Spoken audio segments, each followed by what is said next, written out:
Axşamınız xeyir. Prezident İlham Əliyev Londonda keçirilən Suriya və regiona dəstək konferansından da Azərbaycanın bir nömrəli probleminə diqqəti beynəlxalqlaşdırmaq fürsəti kimi istifadə elədi. Dövlət başçısı Suriya qaçqınlığı mövzusunu Qarabağ münaqişəsi nəticəsində dərgin düşmüş milyona yaxın Azərbaycanlının dərdi ilə paralelləşdirdi. İlham Əliyevin çıxışının kökündə beynəlxalq yanaşmaları, ikiyüzlü münasibətlər sistemini məhkum etmək xətti dayanırdı. Amma o bu xətti son dərəcə diplomatik tərzə təqdim elədi. Yəni çıxışdan heç də belə çıxmadı ki, niyə Suriyalıların dərdinə belə şərik olursunuz, amma Qarabağdan, Ermənistandan dərbədər salınan Azərbaycanlıların fəlakəti qarşısında susurdunuz. Əsla. Azərbaycanın mövqeyini qısaca belə şərtləndirmək olar.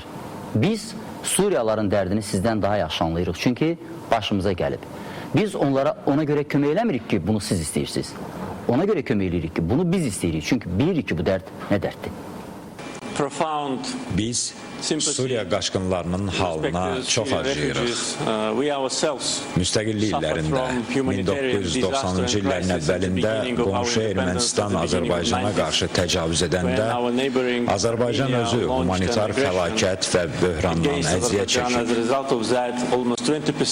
Bu təcavüz nəticəsində Azərbaycanın beynəlxalq səviyyədə tanınmış ərazisinin demək olar ki, 20% işğal olundu. Biz etnik təmizləməyə məruz qaldıq.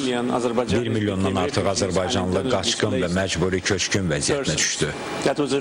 Bu həqiqətən də humanitar fəlakət idi. O zaman ölkəmiz çox gənc və kasıb idi.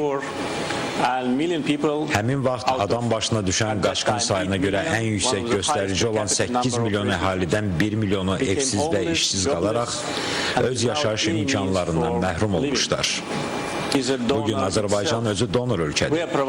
Biz Suriya qaçqınları da daxil olmaqla maliyyə yardımını təmin edirik. Azərbaycan Suriyada humanitar inkişafa artıq töhfə vermiş və verəcək ölkələr arasındadır. Lakin ən əsası sülh, atəşkəs, siyasi həllin tapılmasıdır.